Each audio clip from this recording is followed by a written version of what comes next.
Hello, my little lovely chaos crafting sewing corner people. Right, we are going to talk about tools you need to get started with sewing, okay? You don't need a huge amount. Yes, it would be nice to have 84 bazillion gadgets, but do you really need them? No. I mean, I've got a lot. I'm not sure whether you really need all of them. I have used them maybe once or twice. Some of them I use regularly, and these are the ones I'm going through today. Scissors, holy grail are fabric scissors. I have three main pairs I use. I have these beauties, my Wilkinson Exos from Whiteley's up in Sheffield. They were stupidly expensive. Do you need to spend a fortune on scissors? No, probably not.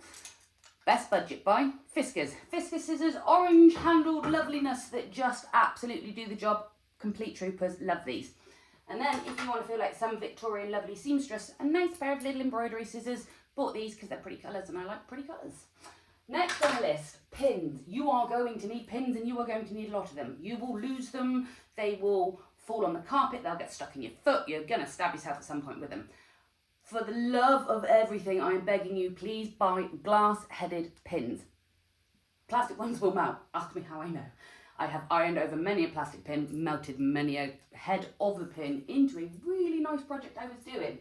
With that in mind, you're going to need a pin cushion. Magnetic pin cushion is your friend. You can literally pick them all up in one go. So if you hoof them on the floor, problem solved. Excellent. Next thing, you are going to want something like a really nice notebook. I like paper blanks personally, the paper's lovely. You will jot down measurements, ideas, random thoughts, how to do stuff, because invariably you'll forget. I'm looking at you, invisible zippers. That is one thing I always forget how to do. And then also some heat erasable pens. These pens are the Legami pens. I love them because they got cute little animals on them. And they come in lovely colours, which means your notebook will always look beautiful. Right, that's your basic kit. Scissors, pins, notebook.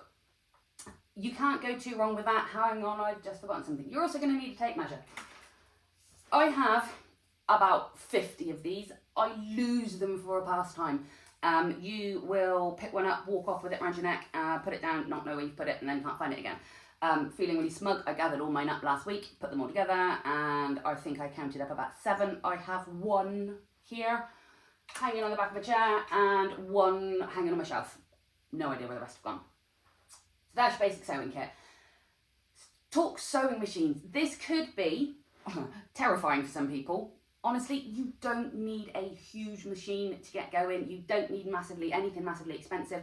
I started off with like an £80 Brother machine that lasted me, age of 15 to 29, lasted over 10 years. I only upgraded because I wanted something a bit better.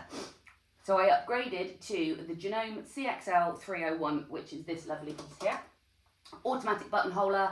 It has got self-threading as well. It's lovely. It was about 350 quid when I bought it. They don't make that one anymore. There is an equivalent. The difference between this one and my first one was a mechanical one, quite clunky. You put your foot on the pedal and it would like, and then go. This one's a digital one. It's a bit smoother. It's nicer to work with. Then from my Genome, I upgraded to my Jack F4. This is a workhorse. It will only do a straight stitch, which is great, means the speed of sewing, but in all honesty, a domestic machine will set you right for years and years and years. You don't even have to buy a brand new one. There's loads on Facebook Marketplace or on car boot sales. You can pick them up all over the place. Go just pick up a cheap machine, get started. The third machine I use regularly is my overlocker. Is an overlocker essential for a beginner? Absolutely not. If you've got a domestic, you can do like finishing of your seams on your domestic. I like an overlocker just because I have an issue with sewing machines. I'm not going to run you through my stash of vintage sewing machines that I have. That's something for another day. Next on the list that is nice to have but not essential. Rotary cutter. I've got a Fiskars one. The blades I use are from the Quilted Bear. They're the titanium ones. They're brilliant. They're like a 5 each, but they'll last you forever and ever. Keep a spare blade because you just need one. If you're having a rotary cutter, you are going to need a cutting mat. Self-healing if possible. It just helps speed up all the cutting out process of the fabric.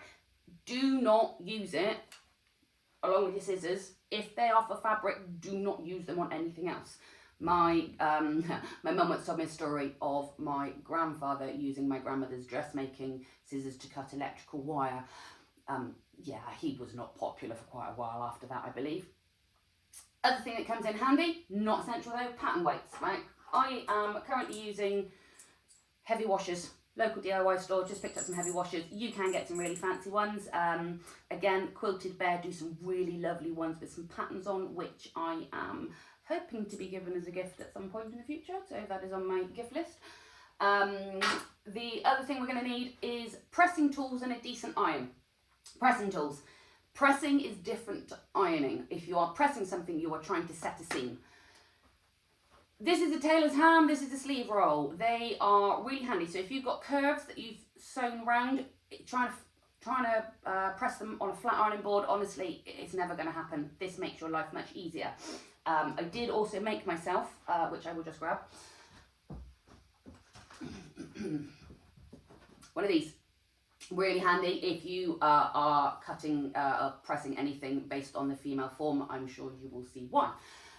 Once you have pressed your seam, you are going to want to cool it. The longer you leave it to cool, the cooler it gets, the better it's going to sit, it's going to set, it's going to look lovely, going to look really professional. With that, you'll want one of these. This is a tailor's clap. Once you've put the heat on the seam, whatever you need to do, push this on it. This absorbs a lot of the heat, takes a lot of the moisture out, helps set the seam. Alongside that, you're going to need a good iron. Russell Hobbs is the main man in my life other than my husband. Use him nearly every day. Do I iron clothes normally? No. Do I use my iron for sewing? Yes, it's the only time it gets used. Everything else goes in the tumble dryer, gets folded up. Sorry kids, you always look crumpled. But, so, you don't need a huge amount of stuff to get going. Basic kit will get you going. The main thing is just jump in and enjoy.